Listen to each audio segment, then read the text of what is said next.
Hey, welcome.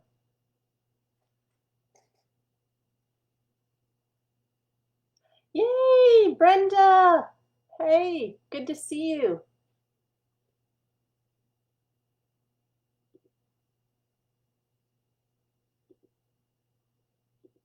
All right, we're going to wait for a few more people to join us. Yay, Nisa. Hey, Kayla. Can you guys hear me okay? I'm checking my tech stuff.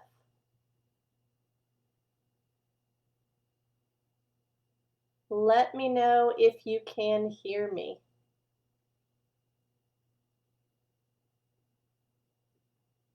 Hmm.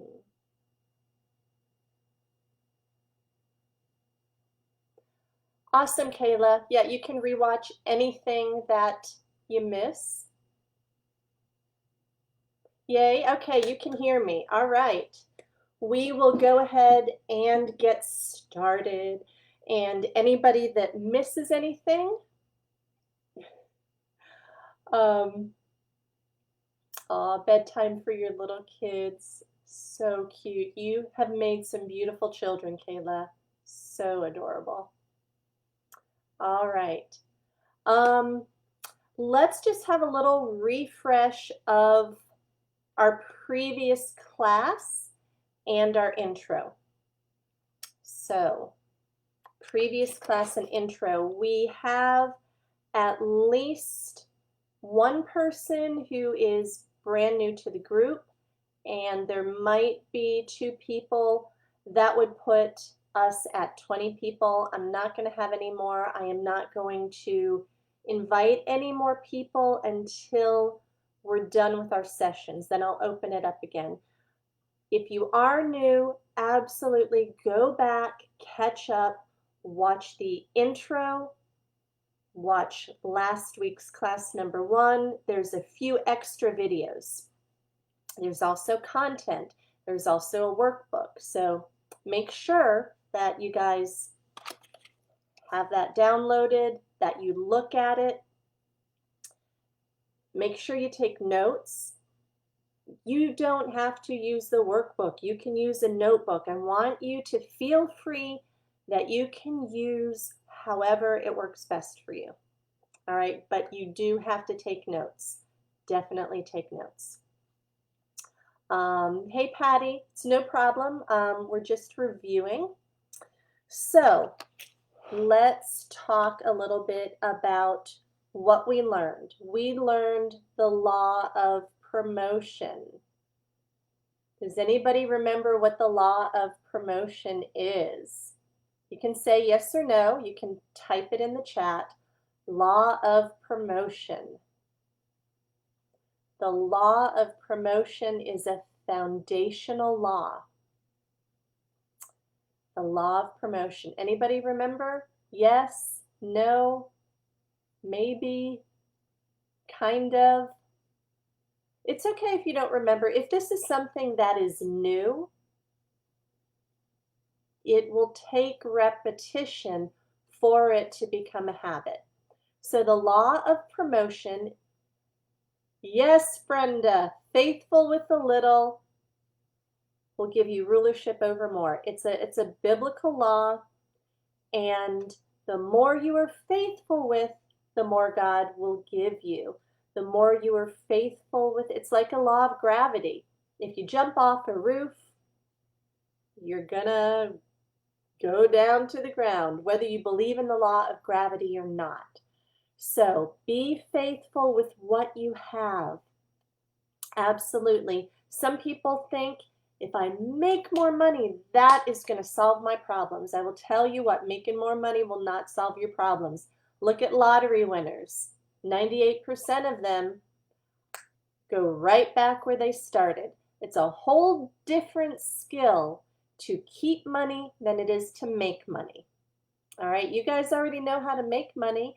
You have given yourself raises since that first babysitting job. You make more today than you did at your very first job. So more money is not the answer. It would be nice to make some more money. I know, I hear you thinking that. But before you even get there, be faithful with what you have. And there's also a gratitude issue to be a good steward of what you have. So I want to give you a few examples that we use to be good stewards of what we have. And there's some common things. If any of you have kids, you probably tell them, especially if they're teens, you do not need to have a 30-minute shower. You don't need to have the raw water running for 30 minutes. All right, that's not being a good steward. All right, it might feel good, but when they're paying the bills, they're not going to want that water bill. So shorter showers, using all the food in your refrigerator. Don't let things spoil. Don't throw things away. I mean, I shared my war on debt fridge. We wait until we clear everything out before we go shopping again. That way, you're sure that nothing's going to get hidden in the back, right? Being good stewards of what you have. Um, when I was in school, I went to a private school for a short period of time. So there were a lot of rich people there. My family was not rich. It was very hard for my single mom to find a way to afford for us to go to school. And there was one girl, whenever she wanted a new pair of shoes, she would scuff up her shoes. She had beautiful shoes. Nike was like the big thing. If you didn't have Nikes, you were not cool. And she tried to get a new pair of shoes every single month. My pair of shoes was not Nike. It was like some off brand. We went to King's. It had to last me the whole year or until my feet had outgrown it. So she would scuff them up and she would rip them up. She'd try and rip them apart so she could get a brand new pair of shoes. I'll tell you what, if she has not changed her ways, it's that type of stewardship that will make you poor, no matter how rich your family is. Be a good steward of what you have. You got to understand money. Money is seed. We talked about that. We have a farming family here, and we talked about what would happen if they ate all their seed. If they ate all their seed and they wanted to plant again the following year, it would cost them more money to go buy the seed than they actually made selling what they reaped. Money is seed. Do not eat all your seed. You want to grow a harvest. You want to leave a legacy. You want your money to go and make more money. You want your money to go reproduce. So we'll talk about how that happens, but first you have to honor money. You have to honor what you've been given before you'll be given more. All right, we talked about what have you made in 5 years? What have you made over your lifetime? If you can figure out that number and then figure out what you've kept, it'll show you a good picture of your financial picture. And if your financial picture does not look good today, it can change. We already saw Grace and Kayla. Each of them found an extra $320 of fat that they are now using to pay off debt. So great job, Grace. Great job, Kayla. I will tell you what, though, that is just the start. You can find more. You can definitely find more. We'll talk about some strategies to increase that number from 320 to 400 to 500 to 600. 600 is the average. It is the average that my coach and mentor, Danny Johnson, found when she was coaching other people. That was the average number. Some a little less, some a lot more. 600. That's the goal. Get to 600 of fat and keep on increasing it. And now that you're here, you're going to be playing to win. You're going to be playing to win the financial game. But before you win the financial game, you have to win your mental game. There's no, oh, poor me. There's no playing the victim. You have to win the mental game. God gave you everything you need to succeed. You have it. I had it. If I could pay off $92,000 in 12 months and become completely debt-free, I know you can too. I had medical debt, single income family. I had 5 years of surgeries. My son had 2 years of surgeries. He was the sole breadwinner. One income, we did it. I tried to do side gigs, but when we paid off that debt, all my side gigs were dropped that year. So our income decreased, but we paid off more. All right, so think about how you spend. We talked about that. How you spend shows how you value what you've been given, shows how you value and honor your family. Are you creating a legacy? Are you creating a birthright to pass on? Or are you eating the birthright? Do you not even care what you leave behind? Convenience foods, not even thinking what you spend. Hey, I still have checks. I still must be able to spend more. All right, so you guys are changing that. I see what you're posting. I see how you're getting this. All right, so I totally believe in you. We also talked about luxury foods and luxury items versus basics. Melanie posted an amazing, amazing, amazing thing this week about Costco, about their marketing strategies. They are designed to separate you from your money, But you're going to learn the strategies to fight back, and you're already learning them. You're not going to buy the items on the end cap or right in the middle. You're going to, when you go to the grocery store, look at the top or look at the bottom. Those are where the less expensive items are. All right? And this comes to the law of reaping and sowing. Reaping and sowing. So whatever you plant is what you're going to get. All right, so I hope you're taking notes, because I am helping you prepare the soil to give you the actual numbers, the actual strategies of how to pay off your debt in 5 to 7 years. All right, that's coming up. It's not going to help you to pay off your debt unless you learn how to master your mind and master your actions to master money. Plenty of people pay off debt and they get right back into debt. When we paid off our debt, my husband was like, woo, let's go get a new car. Let's do this, okay? You definitely want to celebrate, but you don't want to go back into debt. All right, so this is why we're building a foundation now. We're getting your mind prepared. So when you go pay off debt, you won't get back into debt. All right.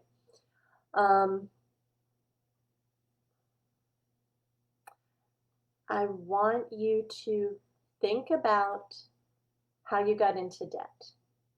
I want you to think about, what is it that put you into debt? You're welcome to type into the chat. How'd you get into debt? Why are you into debt? Why are you in debt? Did somebody put a gun to your head and say, you're going to take out this loan? Did somebody force you into debt?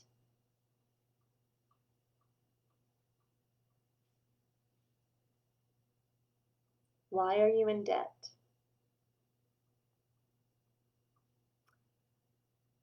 Are you blaming the government? Is that why you're in debt? Because the government takes a lot of taxes all over the place.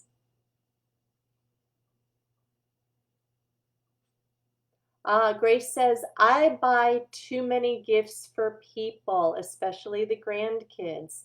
Okay. Thoughtless spending, medical issues, COVID, COVID knocked a lot of people out. People lost their jobs. Things were downsized. It was tough. But then there are people that created new businesses. I bought masks from a lady on Etsy. Her business boomed. She was just a regular mom. And then she started hiring other moms. They were really pretty. They looked like a scarf, and then you just wrap it around your ears. All right, taking a vacation on credit, getting a car loan. Okay, those are all good reasons. Those are all well, those are all reasons. There's not really a good reason to get into debt. All right, getting a truck loan, getting a car loan, medical issues, not even your fault. I had 5 years of surgeries. I had crazy medical issues, $80,000 of medical debt, unemployment. Okay, living above income rather than below. That's it. Definitely you want to spend a whole lot less than you make. All right, you want to keep some. You want to keep the seed. All right, these are great, great answers. Some of the answers that you wrote, you took personal responsibility. You said, hey, I chose to buy the gifts. I chose to get a truck loan. Then there are some that are out of your control. What if you get sick? Is that your fault? So here's the next important point. You must take personal responsibility. There are plenty of people, including myself, that want to complain and say life is not fair. It's not my fault I got sick. It's not my fault I had 5 surgeries. It's not my fault that I had a medical overdose after one of my surgeries and they called a code blue on me and I was dead. It's not my fault that I was dead. That really happened to me. So what am I going to do about it?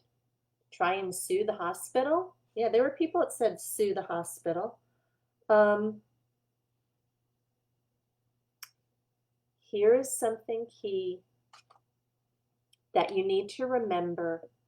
The only thing that you can change is whatever you take personal responsibility for.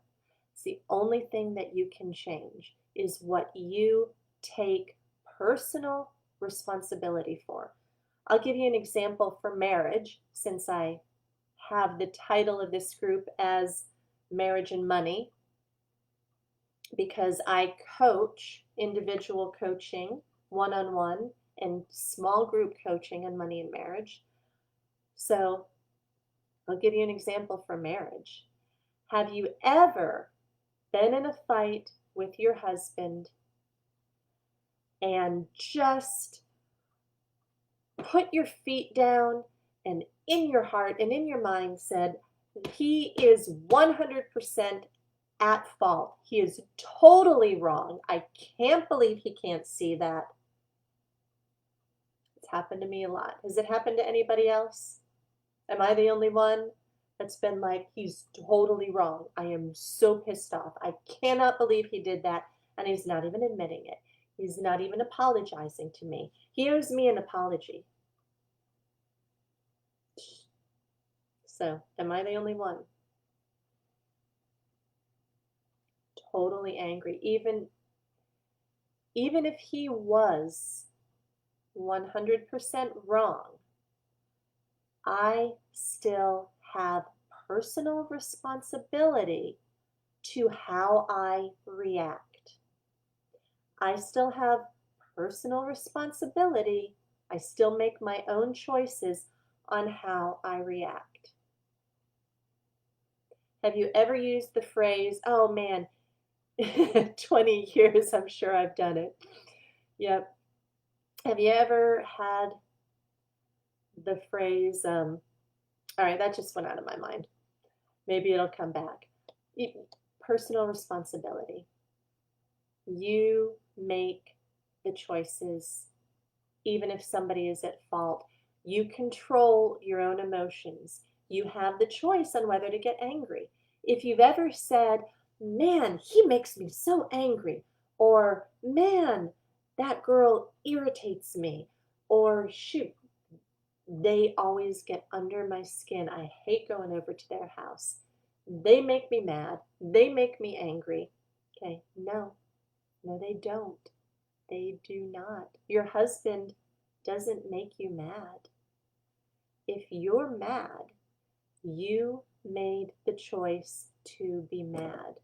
You made the choice. All right? I come from a faith based on the Bible, and the Bible says that the man who can rule his own emotions are greater than a king that takes over a city. Bible also says, bridle your tongue. So you got to take personal responsibility for everything in your life. The one common denominator of all of your problems, 100% of your problems, is you. And once you can face that hard truth, things change. Because you know what you can change. You can only change you. You can't change your husband. We might want to. You can't change the people you work with. You can't change who they are. You can only change you. You can move from that job. You can make whatever choices you want, but you're not going to change anybody else. And the same goes for war on debt. You make the choices. Yes, there's inflation. Yes, our money doesn't seem to go farther. We can see all of the external circumstances, but what are you doing about it? How good of a steward are you being with your money? How good of a steward are you being with what you own? Do you have, look around your house, you probably have an overabundance of things. I know I do. And I've been through this program and I got out of debt and I still have an overabundance of things. I still have areas I need to grow in. I'm still discovering and learning how to be a better steward of my time, my money, and my resources. You can always make more money, but you cannot make more time. You can always make more money, but you cannot make more time. So we're going to learn and continue to learn and continue to grow on how to be great stewards of everything. Oh my gosh, Melanie, that is great. Boyfriend once used to say, don't upset yourself. And that upset you. I know if my husband heard that, he would have been using it on me all the time. And yeah, it would make me upset. But I would know you can't really say anything back to that because that's true. Yeah, we have an abundance of stuff. I want you to think about the stuff you have that you don't use, that's hidden, that's in boxes. What if it could disappear and you had the cash and you paid down more of your debt? That could be several years of pay downs. So we're not going to beat ourselves up over it. We're going to move on. And speaking of changing yourself, it's the only thing you can change to grow, to develop, to learn, which is what you guys are doing right here. And I am so proud of you. I'm so glad you're here because it's my heart's desire for people to be free of the burden of debt. And that comes with a lot more freedom when you practice getting out of debt, when you practice that self-control and that stewardship. It trickles over into every area of your life. There's more joy, there's more peace, relationships are better. So I'm so glad you're here because it's my passion. It's really my passion. And I'm here for you guys. Some of you have texted me a lot, and that's great. I definitely want to help you. And you're here learning. Here is another key I want you to press play every day. Press play every day. It's almost like a song. Press play every day. I'm going to press play every day. All right? Press play every day. Listen to everything that's been posted in the group. Go back and listen to it again. Go on to YouTube. There's tons of free Danny Johnson videos. Press play every day. All right, what that's going to do is it's going to change your programming, because without realizing it, we are being marketed to. There's a statistic, it might be like 1,000 images a day that we see, that's programming us to want things, to buy things, to spend things, to have a vision of a lifestyle of overabundance. That's why we have overabundance, because it's been programmed into us. You know, we walk by the grocery store and we see all of those models with perfect bodies. They don't even look like it. And even models have complained. They're like, that's not me. They like totally photoshopped me. It's no human could look like that. So so much programming goes into it. So deprogram yourself, program yourself with what you want. And I want you to create a vision of being free, a vision for your money, a vision where you want it to go, a vision of you being debt free. So that is really going to help. You're going to fight the marketers. Like Melanie said, they pay a lot of money for those end caps and for the fence. Not only do they pay a lot of money for the spaces, they have decades and decades of scientific research and give and take on how to psychologically trap you. They pick the colors, they pick the fonts. It's all strategic to get you to hand over their money. So I've had enough of making the marketers rich. I've had enough of just handing my money over. And I'll be honest with you, I get suckered in. I still get suckered in and I still get trapped. And sometimes I'm like, what am I doing? I don't need that. Get a vision for your money. What do you want? You're going to get debt free. You are going to release your mortgage. You're going to get your deed, like Nisa Salas posted, completely paid off. And then you're going to have a vision.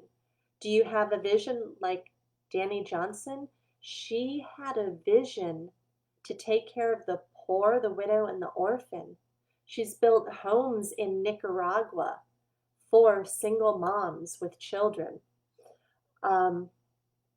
The events that I've been to, she does not take a salary. She has reached that level of income. She doesn't take a salary because she wants the money to be funneled into taking care of the poor. Is that your vision?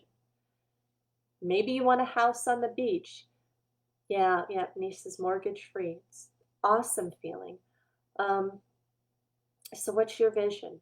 Do you want to help the poor? I know, Grace, you are amazing. Above and beyond your tithe, you have other missions to help. It's not just about yourself, although that's how it starts. You know, we might want a nice car, we might want a fancier house. Okay, get debt free, have a plan for your money. I want to travel, I want to do more traveling. Get a vision, because the marketers, they have a vision for your money. Get a vision. Do you want to leave a legacy? Do you want to create a cash flow that you don't have to work for? Okay, most of us are earning our money. We're going out there, we're putting the hours in. You work an hour, you get this dollar amount. You work 2 hours, you get that dollar amount. after you get debt free, you have more opportunity to learn about having your money work for you, having your money work for you in your sleep. How great would that be?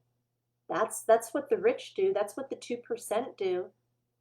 They have their money work for them. They're not going to Home Depot, they're not working for their money anymore. They've found ways to make their money work for them. So I want you to think of that vision. All right. So here we go. It's 8:30. I'm going to give you the step-by-step numbers process to get out of debt in 5 to 7 years. But I want to ask you, have you found your fat? Because this is key. This is key. I know 2 people posted their fat. If you're uncomfortable telling me your financial numbers of how much fat you found, you don't have to do it. But the more humility you have and the more honest you can be in this group, the more results you'll get. So thank you, Kayla and Grace, for doing that. If you haven't been through the material to find your fat, that is going to be key. Okay, Brenda, you're still working on it. Okay, great. I want you to think of a number, Brenda, of where you're at right now today. How much fat do you think that you have today to work with? You don't even need to tell me. The bigger you get that number, the faster you're going to get free. So as I said, 600 is what to shoot for. That's the average. And you guys don't want to be average, all right? Get to at least 601. All right, keep working on it. Okay, 200 or 300. I'm going to take 300, Brenda. I know you can do 300. I'm going to give you a few ideas to increase that number. We just talked about food fat. Other areas of fat, electricity, your thermostat. If it is cold out, don't turn your heat up so high that you're sweating. I know we have a lot of Canadians here. Put your thermostat as low as you can and add an extra sweater. How much money is that going to save you in winter? I have family in New York, and oil is freaking outrageous. I don't know, like $600 a month to heat their house. I mean, wow, it's really expensive. I'm in Florida, and it's hot. Everybody uses their AC, and to be honest, air conditioning is a luxury. They didn't have air conditioning 100 years ago. They didn't have it, but we use it. Still a luxury. So my husband likes to keep it at 80 degrees if we leave the house, and when we come back in, it's 77 degrees. Okay, Patty, 500 a month in fat. That's a good number to work with. That's a good number to work with. That's an excellent start. Excellent start. All right, I'm going to give you a tip that saved me about $40 a month. TV. TV components. They're off most of the time. They're not on when you sleep.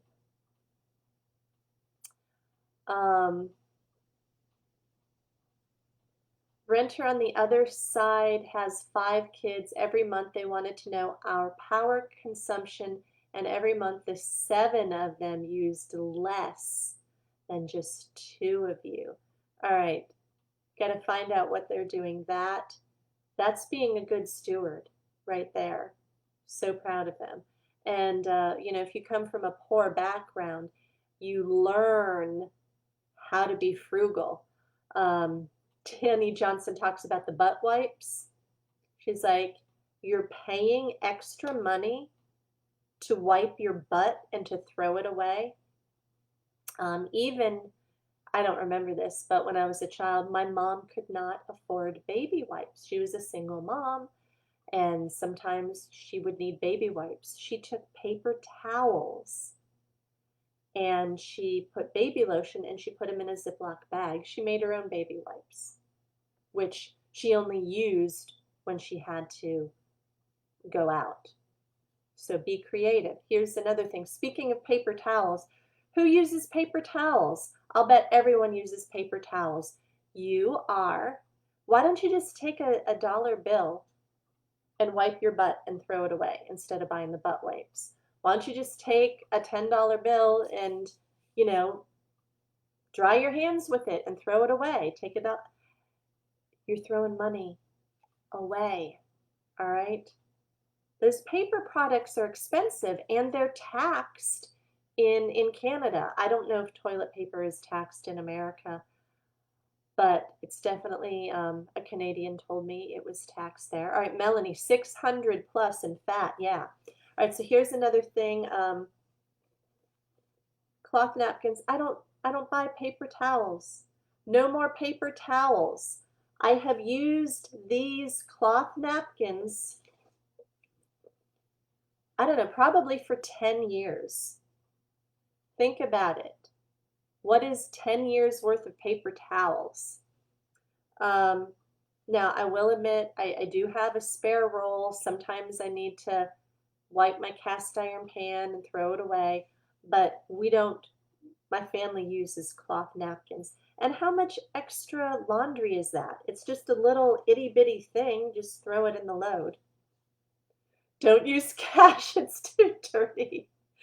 Oh man. All right, so here's another tip. I have heard that using a dishwasher actually saves water because most people just turn on their tap and the water's pouring and pouring and they're washing all the dishes. I do use a dishwasher and I do use pods because I had a problem with my dishwasher leaking, and with the pods it doesn't leak. But I put a pod in here with water, I shake it up, and I use half of it per load, and then I use the other half. And my dishes get just as clean, and then my dishwasher pods go twice as far. All right, I'm going back to what saved me. It saved me at least $40 a month.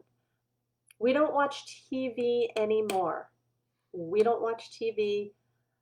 We'll watch it for movie night, but our TV is off and it is unplugged. Our television is unplugged.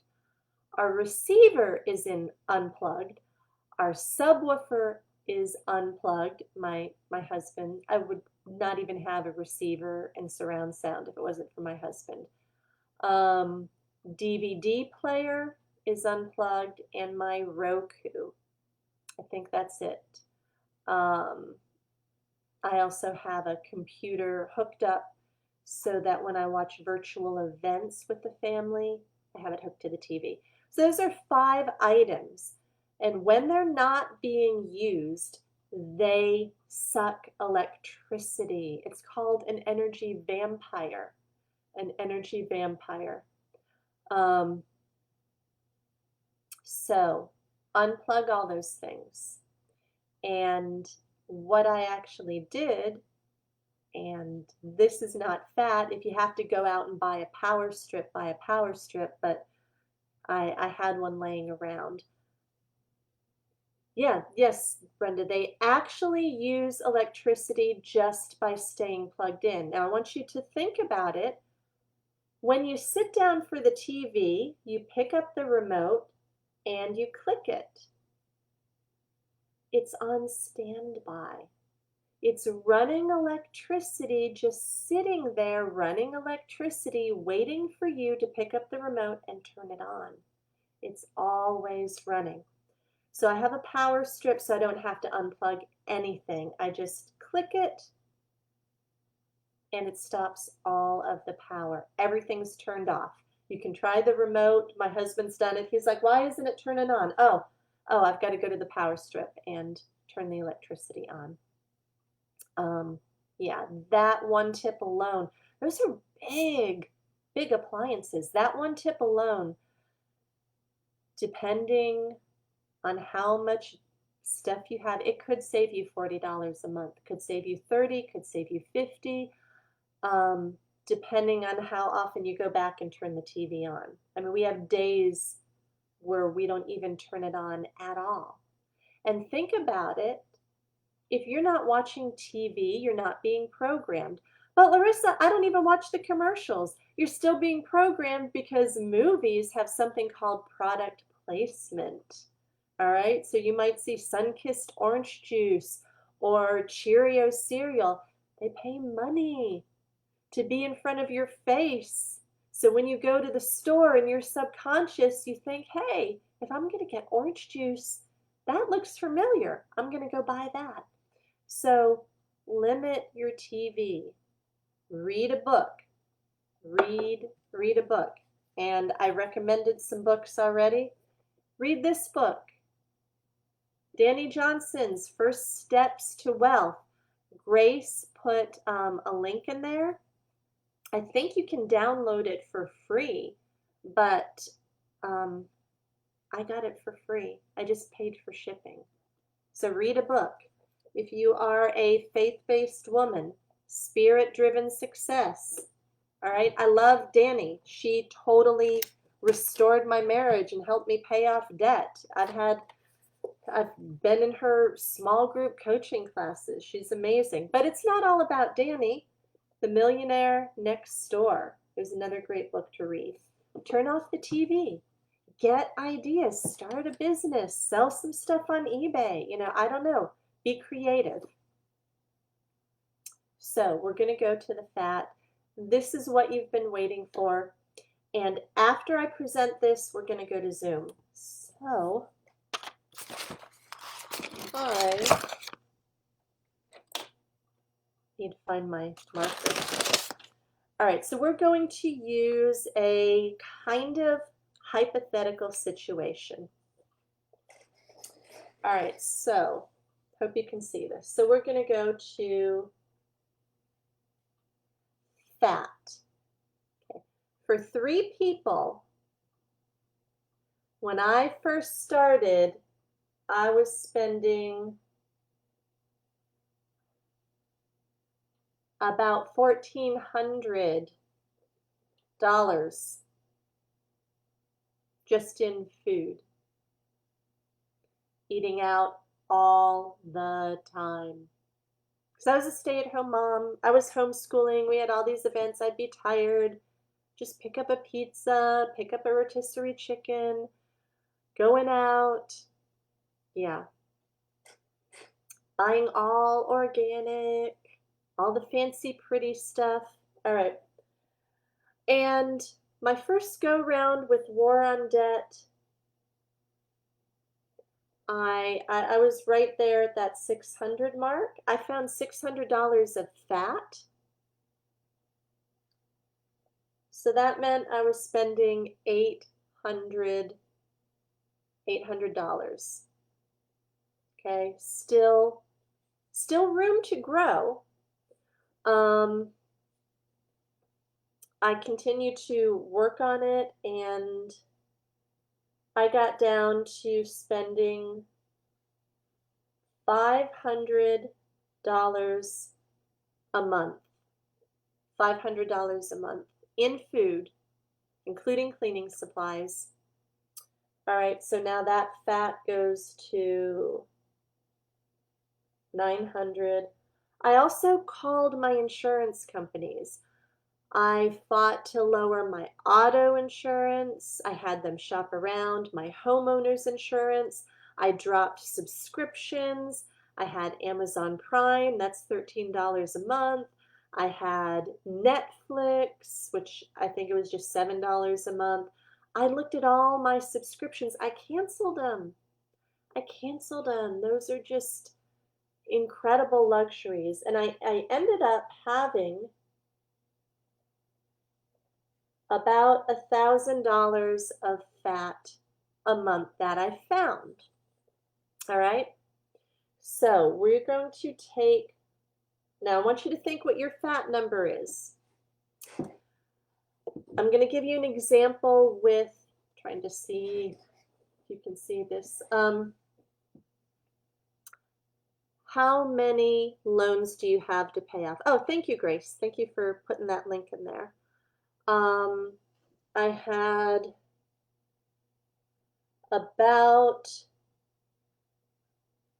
5,000 on a credit card. $5,000 of credit card debt. Most people just pay the minimums.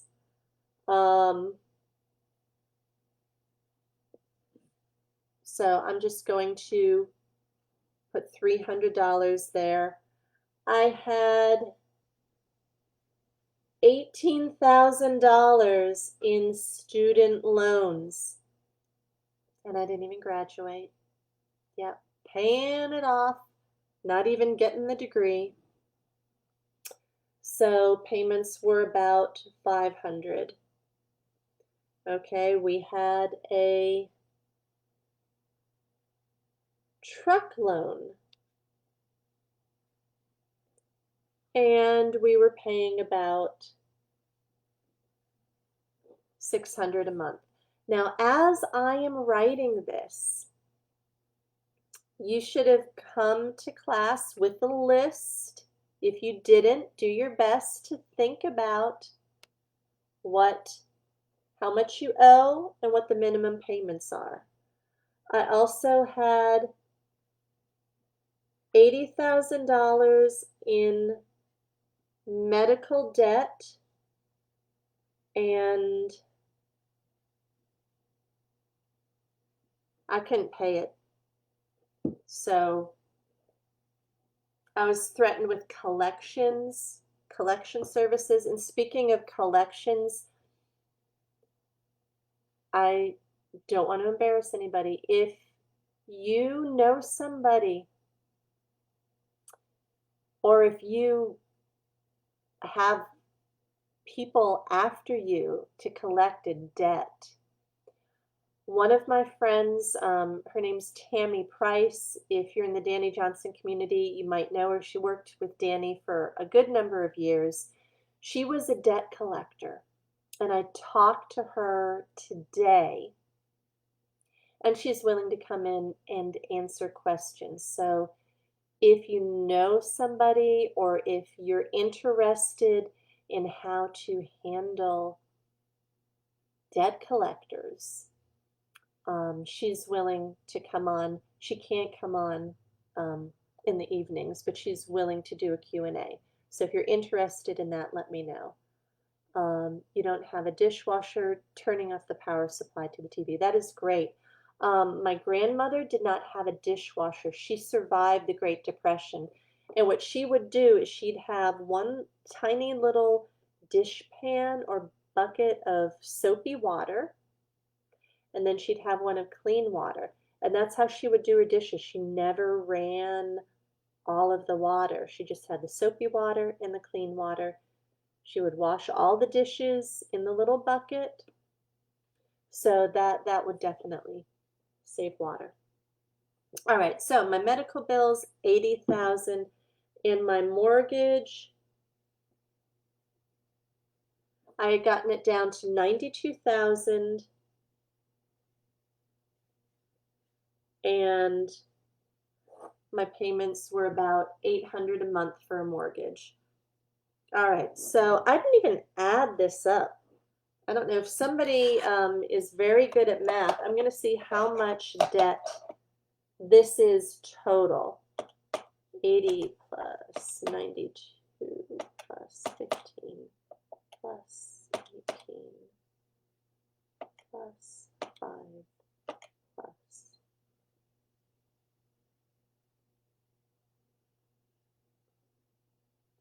All right, so that's $210,000 worth of debt.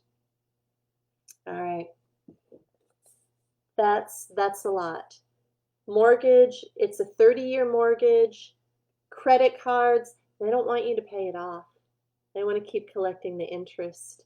Okay, good, 210, I was right. Student loans, truck, they're going to repo your truck if you don't pay. Medical debt, they're not going to repo your body. But so here's what happens. We've got $1,000. We found $1,000 of fat. And we're going to add it to the 300. All right. Now, when you organize all of your debts, do it from the smallest amount to the greatest. There are some people that can do it mathematically and figure out, well, this one has the greatest interest rate, and I'm going to do this one first and this one. If you do it that way, it will work, but it's not going to give you the satisfaction of paying off one debt quickly. All right, so the whole point is to give you success, because success breeds success. So we're going to knock out the smallest debt first. So when you add your fat to the minimum payment, that debt is going to be paid off in 5 months. All right? And then what happens? Now, you're not paying $300 to the credit card anymore. All right? So your $1,000 of fat helped pay it off. You take the $300. Now you got $1,300. You're going to add that $1,300 a month towards the student loan. All right, so instead of paying the minimum here, you're adding the numbers together, and that loan will be paid off in 10 months. So in just barely over a year, you've already knocked off 2 debts. All right, now we're going to bring it down. Truck, normally I'm paying just $600 a month for the truck, but now I'm going to add, my mistake, I had $500 here for the truck. All right, so this comes to $1,800. Wait, I did not major in math. All right, I did not major in math. So here we go. You get what I'm going at. I added the 500. I've got 18 extra going to the truck. And that would bring the truck payoff to 6 months. All right. Now, the medical debt. That was a painful debt. I think it was more painful than the surgery. Honestly, it was a big burden. It was rough. And I did have debt collectors calling me.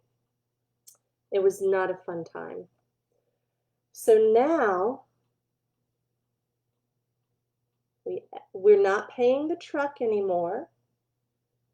We add it to our list, got an extra $2,400, and that medical debt takes 33 months, just under 3 years. Seems like a long time, but where are you going to be in 3 years anyway? And then finally, when that is paid, I have 0 here. I'm still paying $24,000 to the mortgage. I'm adding that $2,400 to the mortgage, and that would make the mortgage paid off in 28 months. Together, 77 months to become debt-free. That's 6.5 years. And then, all right, so we're going to stop there. Use 6.5 years. Now I'll tell you what, you're going to pay it off sooner. I want you to do this with your debts. Hopefully your debts are less than mine were. Hopefully you can find more fat. But I want you to look at this mortgage right over here. By the time you get to accelerating your mortgage, this $92,000 is going to be less because it took me, it takes 5 years to get to the mortgage. So you're not going to be paying on $92,000. It will have gone down after 5 years, after going through all this. So it's going to be paid off in more than 6.5. Does that make sense? Thanks, Brenda. All right, so I hope that makes sense. And the bottom line is, when you get to this point, and this is a lot of math and just makes my head swim, but when you get to this point, you were paying $2,400 and $800. That is $3,200 that's now free. And what are you going to do with that? That's where you can invest. And that's where you can make your money work for you. All right, so this is it. This is the gold. We're going to move to Zoom so you can ask questions. All right. Great job, you guys. Thank you for sticking around. Yes, yes. All right, I'm going to close out. Look for the Zoom link. I have it in a featured spot, same link as it was last week. See ya.